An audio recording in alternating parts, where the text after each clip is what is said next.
Hello friends, today's topic is nervous shock. The introductory part of this topic is earlier in the physical injury, only compensation for the tort was awarded. In a case of physical injury, the compensation for the tort was awarded, but this is the mental injury. This talks about the mental injury. It is the psychiatric injury known as nervous shock. It is a one kind of mental illness. It might be happen due to some circumstances, but it will be justified under the law. Next, in next topic we will talk about that. In this, claimant might claim compensation even though he or she does not clearly receive any physical harm. Claimant means the aggrieved party could or might claim compensation if she or he does not received any physical harm. Okay, so come to the next topic, nervous shock. Nervous shock is a shock to the nerve and the brain structure. Shock to the nerve and brain structure, as this is shown in the picture, like it is the biologically it can be said the related to the nervous system, whole nervous system, related to the whole nervous system. So the nervous shock is the shock to the nerve and the brain structure of the body. So come to the next. So it is the biological structure. You can understand by this. So here we are going to discuss the law relating to the nervous shock, who will pay compensation in a law of tort.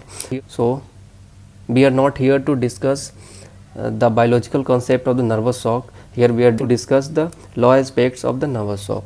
Okay, nervous shock, the English definition. In English law, a nervous shock is a psychiatric mental illness or injury inflicted upon a person, means any injury which is inflicted upon the person by intentional or negligent, by intentionally or by negligently action. Okay, omission of another, often it is a psychiatric order, means the mental order triggered by the witness of an accident. Any accident when happens in a nearby, what he or she seen or heard of, means anything seen which is unnatural thing. So maybe it will be a strike to your nervous system, and maybe nervous shock can be to you. Okay, for example, an injury caused one's parents or a spouse. Okay, there is a relation between victim and another party. Okay, so this branch of law completely recent origin.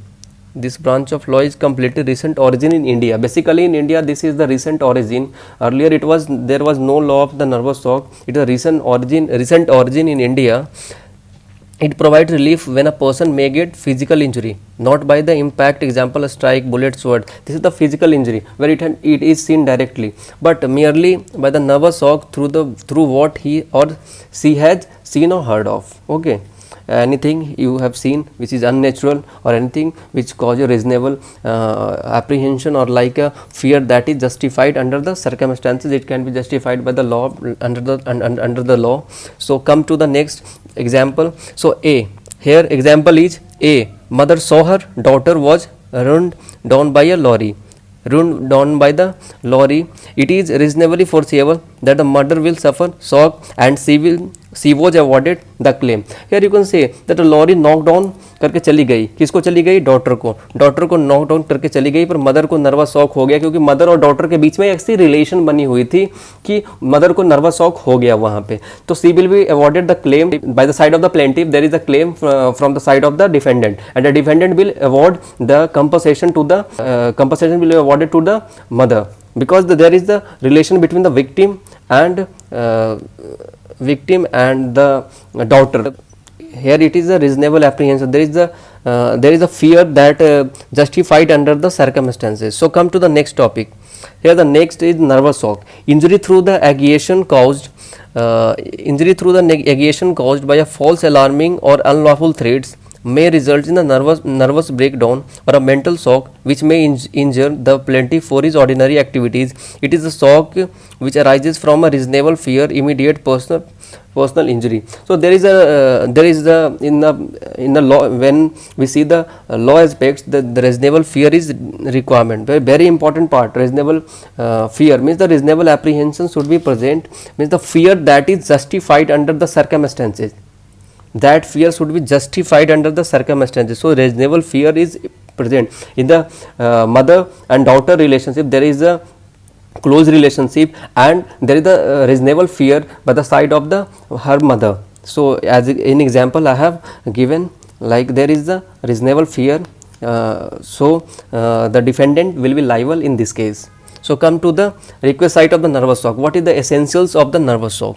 The essentials of the nervous shock, first being the mental illness, like a psychotic neurosis or anxiety disorder. It is the basically it is the mental illness, so it is the psychotic neurosis. In a biological term, you could understand, like it is the also anxiety order.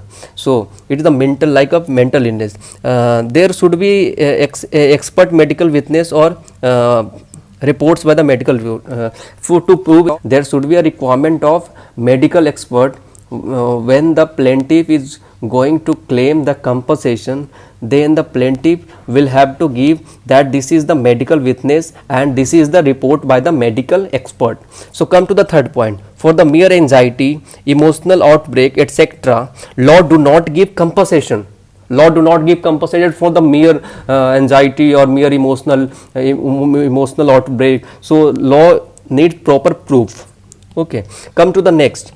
Claimant must have a sufficient proximate relation with the victim.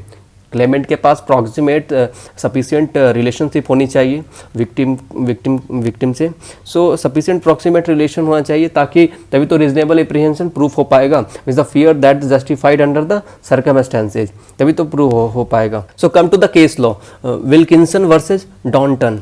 The defendant was held liable when the plaintiff suffered nervous shock and got serious ill, being told falsely by the way of practical joke by the defendant that her husband had broken both the legs in an accident. So in this case, defendant held liable because the plaintiff suffered nervous shock by falsely said practical joke, and the joke is that her husband has broken both the legs in an accident. So practically there is a relation between the husband and wife, and there is a very close relation between the husband and wife, and the wife got nervous shock. So the defendant we have to pay the compensation for that. So come to the next case law. Next case law is the Dolly versus Camel Laird and Company. The plaintiff, the driver of a crane, suffered the nervous shock when he saw that by the breaking of a rope of the crane, its load fell into the hold of a ship where some men were at work. The rope had broken due to the negligence of the defendant, and they were held liable for the liable to the plaintiffs. Okay, we talk about the case exactly. This is the right. The plaintiff got nervous shock by the act of the defendant. The breaking of the rope and the whole load were a strike to the people who were working in the ship. Okay, so they got injured, and so the defendant will held liable in this case because the nervous shock strike to the plaintiff, and the defendant will have to pay the compensation in this case. So come to the next case. Next case is King versus Phillips. The defendant servant was negligently backing a taxi cab into a boy on a tricycle. The boy's mother who was in an upstairs window at a distance of 70 to 80 yards. So could only see the tricycle under the taxi cab and heard that the boy scream, but could not see the boy. The boy and the tricycle got slightly damaged, but the mother suffered nervous shock. The mother was held to be the wholly outside the area of a reasonable apprehension, and the defendant was held liable in this case. In this case, like if we talk about the case King versus Philippines, here the boy and the tricycle got slightly damaged by the taxi cab. Mother suffered nervous shock, but that nervous shock is not according to reasonable apprehension. Reasonable apprehension means the fear that justified under that circumstances.